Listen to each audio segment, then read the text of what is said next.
Mighty Number 9 has been a tumultuous ride for us backers. A lot of us are just exhausted and wish the damn thing would come out already, between the constant delays and weird sketchiness behind the scenes. This is encapsulated in this little image here posted on the Mighty Number 9 thread on NeoGAF. But a lot of people on the outside don't actually know about all the weirdness behind the scenes, so I thought I'd make a video that gave a nice detailed timeline of it all, so that way everyone could share in the knowledge of how Mighty Number 9 is going, and I can be done with the damn thing until it comes out, and I have to make a review of the game for my channel.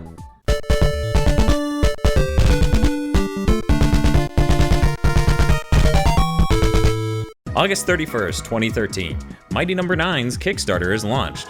September 26th, 2013, Two Player Productions puts up episode 0 of the Making of Mighty Number 9 documentary that they are going to make as a part of the Kickstarter goals. October 1st, 2013, Mighty Number 9's Kickstarter concludes with $3.8 million in funding, successfully reaching 16 individual stretch goals, including 9 additional platforms the game will come to, a new character with a single level and boss to beat, 2 online modes, and a making of documentary of the development of Mighty Number 9.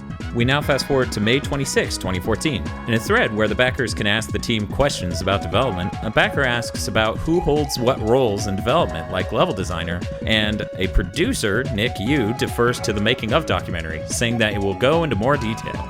June 10th, 2014. The last email referencing the Mighty Number 9 making of documentary by Two Player Productions is sent out. There's been no further mentions of it since. The email included a link to a teaser for episode 1, which has not been produced to date. July 2014, Anime Expo 2014. A new crowdfunding initiative is announced to bring an English dub to Mighty Number 9. They announced that they need $100,000 in order to add voice acting to the game. The interesting thing about how this crowdfunding campaign works is that buying the core game doesn't add to the total of funds raised. You have to buy bundles or a higher cost edition like a deluxe edition in order to add money to go towards voice acting. August 30th, 2014, the beta comes out. It's evident from the beta that the game is structured in a way where it will really suffer from not having a proper native language dub, a decision that is befuddling given that their Kickstarter didn't reach that stretch goal. This makes the fundraising to provide voice acting even worse, because now if they don't hit their goal, their game will suffer from bad design choices. October 6, 2014. Concept added $80,000 from people upgrading their Kickstarter packages, together with $20,000 from Slacker backers to add up to $100,000 for a voice acting language.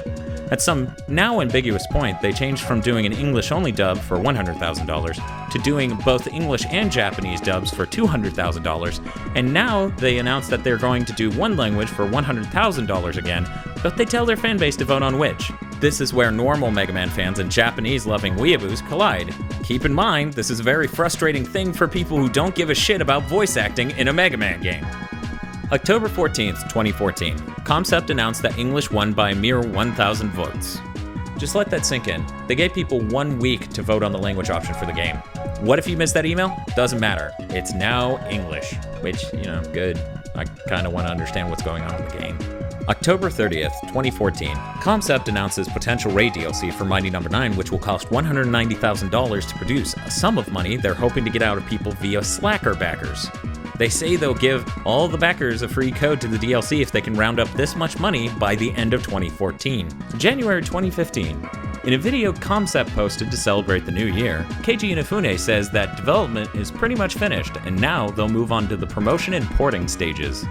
April 2015. A delay is announced because of the new partnership with Deep Silver. The game is now pushed back to September, and Concept insists this will improve the quality of the game for everyone because now everyone gets the raid DLC, Japanese and French voice acting, and multi-language subtitles. The infuriating thing about this is that the Deep Silver publishing agreement was so that way Concept could get Mighty Number 9 onto store shelves in a physical copy, a thing that was not offered as a reward to us Kickstarter backers. So some of the people who spent over $100 don't get a thing that people can walk into stores and get for whatever they charge on launch day in a nice physical format, a thing they probably would have appreciated. Sure, fine, whatever, but now the game has been delayed so that way those people can get that and we just have to wait. May 20th, 2015, Mighty Number 9's beta goes down.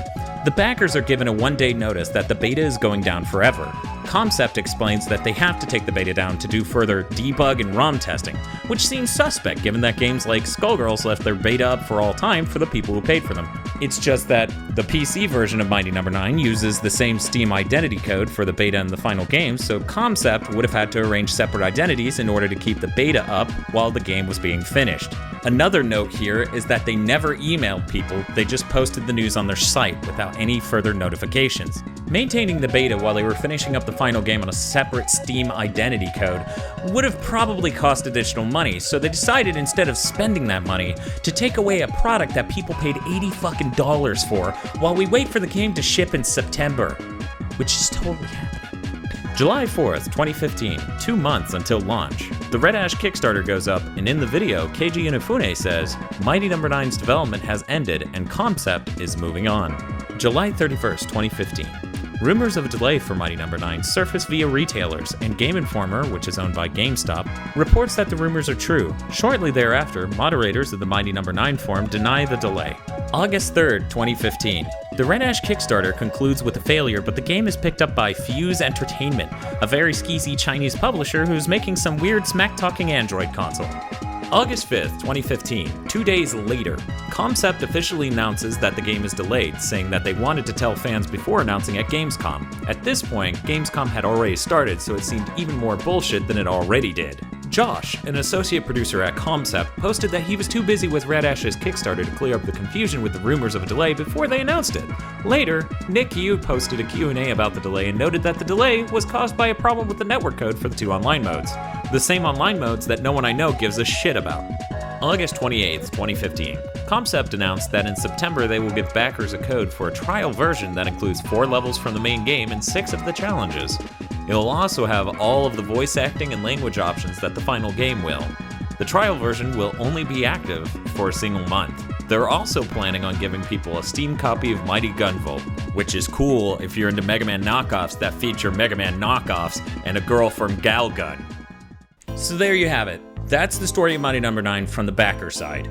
I hope it enlightened a bunch of you. Honestly, it probably enlightened a bunch of backers who totally forgot about the making of documentary, who haven't been reading every single email. I know it enlightened me in the process of making this. But anyways, now that it's done, I'm done talking about Mighty No. 9. At least until the game comes out, I'm gonna go enjoy Mega Man Legacy Collection, because all I ever wanted was more Mega Man. Even if it's the same Mega Man, I'll totally just buy it again on PS4.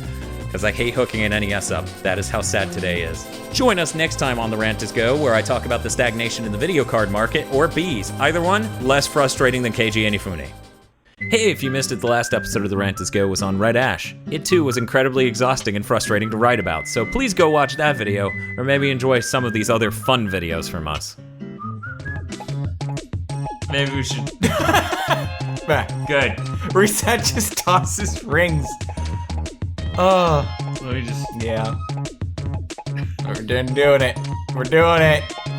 We're So making fast. it happen. Spin dash! GigaBoots has been brought to you by the support of our producers Vincent Poverk and Cywolf via our Patreon. Consider becoming a GigaBoots patron today.